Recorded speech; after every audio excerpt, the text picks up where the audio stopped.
So WhatsApp guys, আমি আজকে তোমাদেরকে শিখাইতে যাচ্ছি এই রকমের টুর্নামেন্ট প্র্যাকটিস করার জন্য ক্র্যাপলাইন ম্যাপ কিভাবে তৈরি করতে হয়।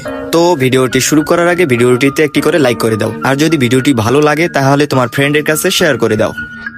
আর কোনো কথা না বাড়িয়ে চলো ভিডিওটির মেইন পয়েন্টে যাওয়া যাক।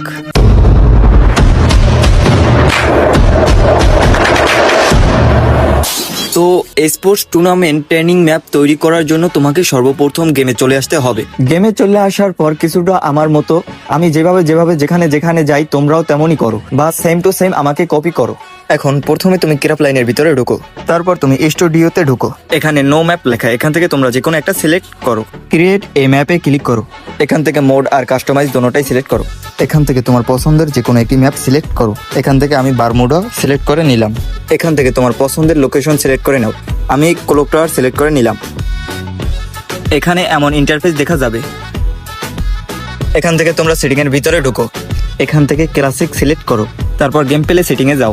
নেম অফ রাউন্ডসে 3 সিলেক্ট করো, তারপর নাম্বার অফ টিমসে 3 সিলেক্ট করো, তারপর মেম্বার ফর টিমে 4 সিলেক্ট করো। এখানে এডিট গেম প্লে রুলস এর ভিতরে যাও। প্রথমটা -10 করে দাও। রাউন্ড ম্যাচ টাইম 480 করে দাও। রাউন্ড প্রিপারেশন টাইম 15 করে দাও। এখানে নাম্বার অফ রাউন্ড 7 করে দাও।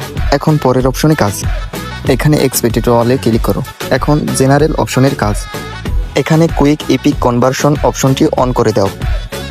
এখন 4 নম্বর অপশনটির কাজ। এখানে হাতুড়ি আঁকা এই অপশনটার ভিতরে ঢুকো। এখান থেকে ম্যাপের ভিতরে তুমি গান সেট করতে পারবা। তো এখানে যেই সব গান তোমার কাজে আসবে না সেগুলো আগে কেটে দাও। এখানে আগে গান সিলেক্ট করো এবং ক্রস আইকনে ক্লিক করার সাথে সাথে গানটি কেটে যাবে। এখানে গান অ্যাড করার জন্য তুমি সর্বপ্রথম এই প্লাস আইকনে ক্লিক করো। এখানে নিচ থেকে তোমার পছন্দ মতন গানগুলো সিলেক্ট করো এবং একটি গান সিলেক্ট করার পর আবার প্লাস আইকনে ক্লিক করে অপর গানটি সিলেক্ট করো। এমনভাবে তুমি তোমার পছন্দ মতো গানগুলো সব সিলেক্ট করো।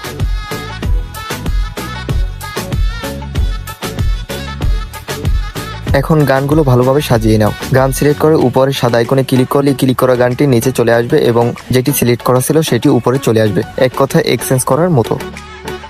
এখন গানের দাম নির্ধারণ করা যাক, অর্থাৎ গানটি প্লেয়াররা কত কয়েন দিয়ে কিনতে পারবে। যেহেতু এটি ট্রেনিং ম্যাপ তাই সব গানের দাম 0 করে রাখাই ভালো। আর এই নিচ থেকে মাশরুম আর গ্লুয়াল দোনোটাই কেটে দিবা। এখানে উপরে ক্রস আইকনে ক্লিক করে বের হয়ে যাও। এখন এখানে ওকেতে ক্লিক করে এতটুকু সেভ করে নাও। সেভ হয়ে গেলে এমন লেখা উঠবে। এখন তোমরা স্পন্স পয়েন্টগুলো সিলেক্ট করো, অর্থাৎ প্লেয়াররা যেই জায়গা দিয়ে নামবে সেই জায়গাটা ভালোভাবে সিলেক্ট করো আর এটি ম্যাপের বিভিন্ন স্থানে লাগাও। আর এটি টোটালি তোমরা 3টে লাগাবা। এটি অ্যাঙ্গেল করে ঘোরানোর জন্য এই অপশনটি ব্যবহার করো এবং এখানে যে সবুজ রঙের কালারটা আছে এটার উপর আঙুল দিয়ে হালকা নাড়াচাড়া করো, তাহলেই দেখো এটি ঘুরে যাচ্ছে। এখানে ফ্রি ক্যামেরায় ক্লিক করে দেখো যে স্পন্স পয়েন্টগুলো ঘরের